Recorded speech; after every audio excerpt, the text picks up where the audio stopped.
Hi everyone. I am so excited because I'm about to make one of my favorite desserts in the world.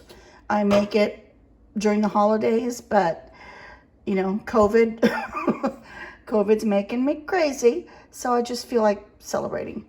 Here's the thing. This is Ina Garten's Mocha Chocolate Icebox Cake. And by the way, I've been making this since then.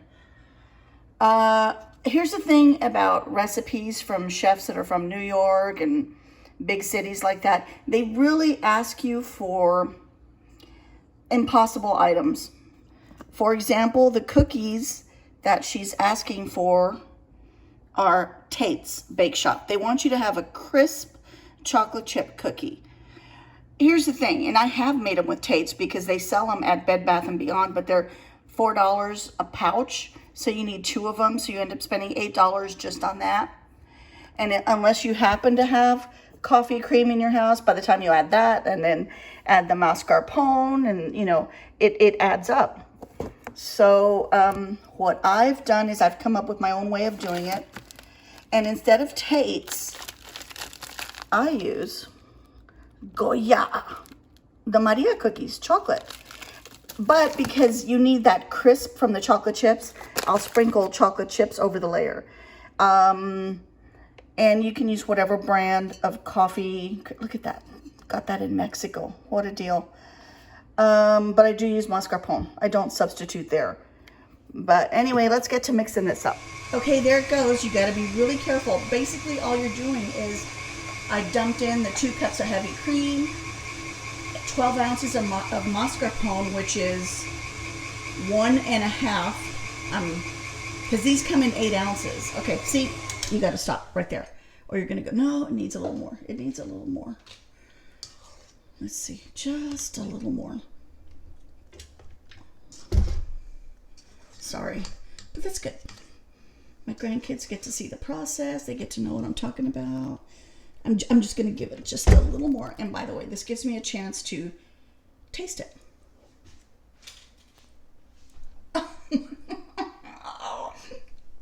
You guys have to make this. You have to make it.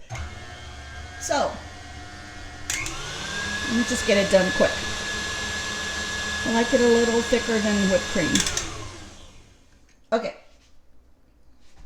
Back to the recipe. So I can show y'all what I did. Okay. You can put this in a tureen, and I've done it in a tureen, and I think I said that. But I'm back to doing it in a springform pan because I like this effect. I like that. And I want to be able to shave some chocolate, put it on top, and have it look just like that. So what we're going to do is we're going to lay the cookies down. What I did differently is I did the 12 ounces mascarpone. I did a little more than half a cup of sugar because, see where it says 1/4 cup coffee liqueur? I let it spill over a little bit. And then for the 2 tablespoons of unsweet cocoa powder, I added 4 because her recipe just isn't chocolatey enough. So because of that, I knew I need more sugar. So I added like 3 more rounded tablespoons of sugar. I added 2 teaspoons of instant espresso powder because it wasn't enough. I'm sorry. And it wasn't even espresso powder. It was coffee, instant coffee. And then a little bit more of the pure vanilla extract. But it's not really vanilla extract that I use it's this stuff from Mexico. When I'm cooking with chocolate, that's what I use. I don't use the stuff you get over here. 3 8-ounce packages of chocolate. Okay, here we go. We're going to start layering. Okay, I'm done with that first layer. Now I'm starting the second layer, and I'm throwing in the chocolate chips because you know you need that. Since we're not using chocolate chips, you need that texture. So I'm going to fill in these cracks with some broken cookies. You're going to need 2 of these. I'm going to try to make do with 1 because something happened. There are gremlins in my house, and one of these disappeared. I'll talk to Shorty about that later. Okay, I'm going to continue layering. that's what it looks like when it's done. You don't have to worry about the sides or anything like that, because remember, you're gonna pop this open and slide it out. But I do want, you don't need fancy chocolate. I mean, I've got a Hershey bar. It's a big Hershey bar, and I had to hide it from Shorty, and I should have hidden the cookies. But just go around, because it needs to look pretty.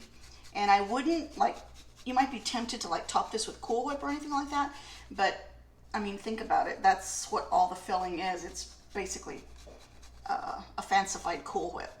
So I don't think I would add nuts or anything like that here either. I will, however, drizzle some Hershey syrup over the top, because that, I mean, it makes it look pretty. If you like caramel, you could use caramel. And if you've never made an icebox cake, man, I bet you have, because if you've made banana pudding, that's basically what banana pudding is. It's an icebox cake. Just play around with it. Add different cookies. You can use pudding, you can do whatever with any cookie you want. Make it peanut buttery with peanut butter cookies, whatever. I'm going to cover this. This is going to go in the fridge overnight, and we'll have it tomorrow, and I'll show you that. Okay, there it is. Did it early in the morning. It's now 6:30. With the knife, I went around the sides and just released it. And boom, there it is. You can top it with chocolate syrup or anything like that. Whatever you want. I wouldn't do nuts though. But there it is. Mocha icebox cake. By the way, do you guys know what mocha is? If chocolate and coffee come together, that's mocha. Mocha is when chocolate and coffee meet. Got it? Okay, bye.